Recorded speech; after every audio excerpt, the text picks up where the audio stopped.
One thing that's very interesting about Andrew Tate supporters on the internet, they're pretty much all toxic metaframers.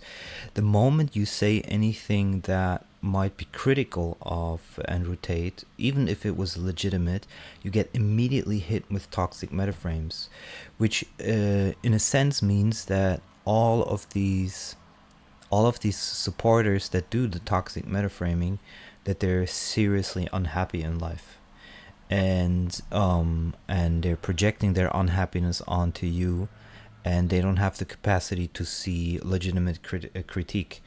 So it's just telling, not so much of Tate, but of the state that male and manhood is at worldwide. I think there's a lot of extremely frustrated men, and that are looking at Andrew as a form of like Jesus or something to them, and I think they're absolutely wrong.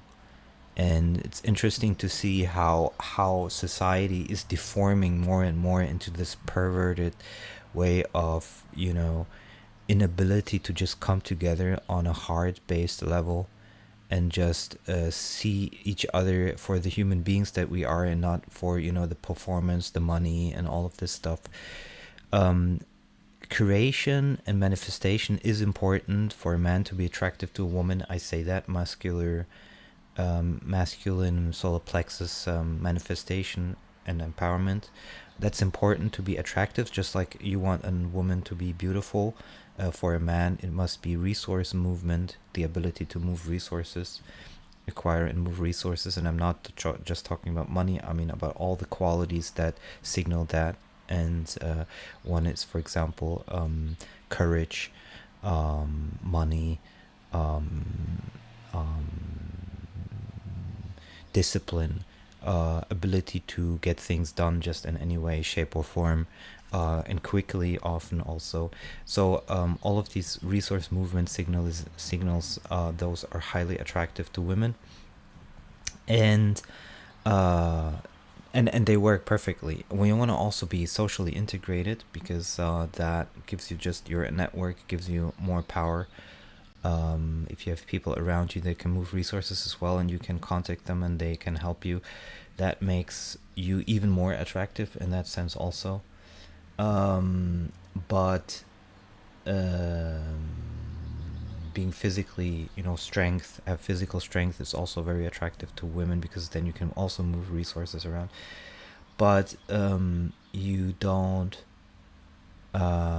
want to start toxic metaframing. It's literally, you don't want to be the toxic person in life and in a relationship. And for that, you have to understand that happiness, joy, and sexuality are a large part, like, you're doing or undoing. It's you are the source of that. And if you make others responsible for not feeling joy, then you become a toxic person. And the opposite of toxicity in a relationship is compliments, genuine small compliments. And you definitely don't want to have a toxic relationship in no sense, in like literally no sense. Yeah, so just wanted to share that because it's very obvious. Like, it, would you look at these keyboard warriors that then start toxic metaframing you? Like, for example, I give a legitimate critique about Andrew Tate, and then people just tell me, yeah, because you're broke, and it's totally stupid. I mean, it's literally you have these trolls, and you have these teenage boys all frustrated. The girls have changed so much that the boys don't have a chance with them.